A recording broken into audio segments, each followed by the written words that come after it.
माँ की ममता। रमेश अब बड़ा हो गया था, पढ़ लिख कर अब उसकी एक अच्छी सी नौकरी एक शहर में भी लग गई थी। कुछ दिनों के बाद उसके माँ बाप ने उसकी शादी एक सुंदर और सुशील लड़की से करा दिया, जो कि वह भी नौकरी करती थी।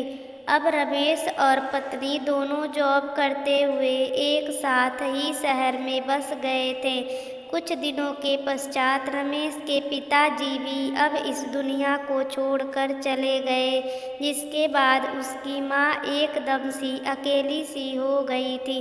जिसके बाद कुछ दिनों के बाद रमेश अपनी माँ को अपने साथ रहने के लिए शहर ले आया।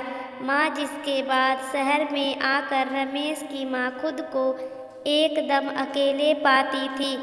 इस तरह उन्हें भी अच्छा नहीं लगता था, लेकिन एक माँ अपने बेटे की हमेशा खुशी ही चाहती थी।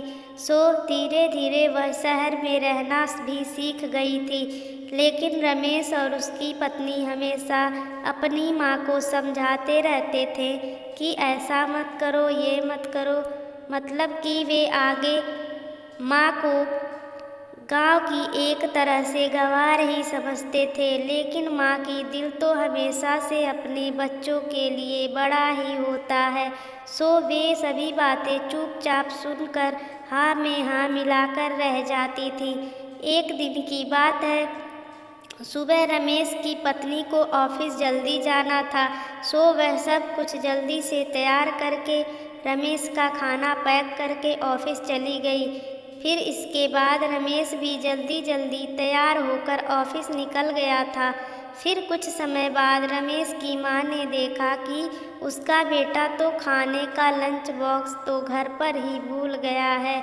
तो माँ ने बिना देर करते हुए फटाफट ऑफिस पहुँच गई और पास में एक कुर्सी पर बैठ गई, क्योंकि कंपनी में बाहर के व्यक्तियों को अंदर जाने के लिए मना था।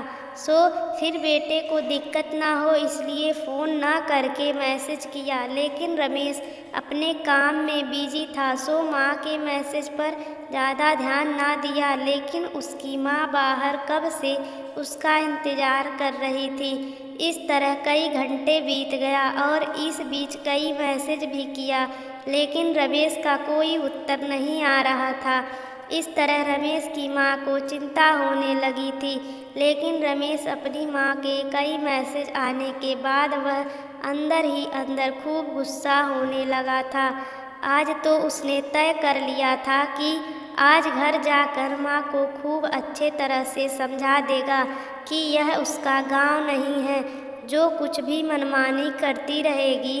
और इस तरह शाम हो गया और रमेश घर जाने के लिए कंपनी के बाहर निकला तो देखा उसकी माँ तो यहीं खड़ी है, जिसे देखकर उसका गुस्सा अब सातवें आसमान पर था और बिना कुछ पूछे ही अपने माँ को डांट फटकारने लगा कि पहले तो घर में खाली बैठे बैठे मैसेज से परेशान करती थी और अब तो उसकी कंपनी में भी आ गई है। आखिर उनका यह गांव नहीं है जो मनमानी करती रहेंगी।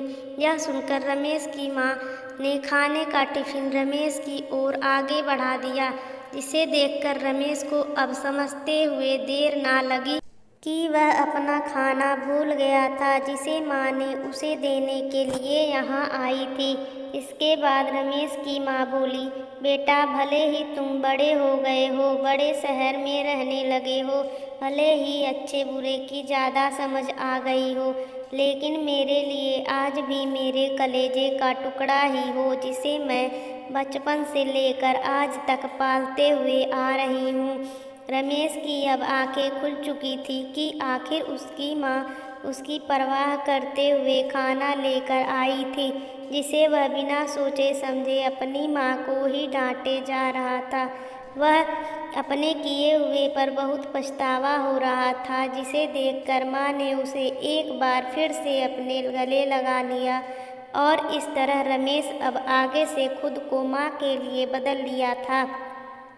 अब उनकी पहले से ज़्यादा अच्छे से देखभाल करने लगा था, जिसके बाद माँ को अब शहर भी अच्छा लगने लगा था। क्योंकि अब उसका बेटा फिर से उसे मिल गया था। आपकी इस कहानी के बारे में क्या राय है, कमेंट बॉक्स में ज़रूर बताइएगा। अच्छी लगे तो लाइक, चैनल सब्सक्राइब और शेयर ज़रूर करिएगा। देखने के लिए धन्यवाद।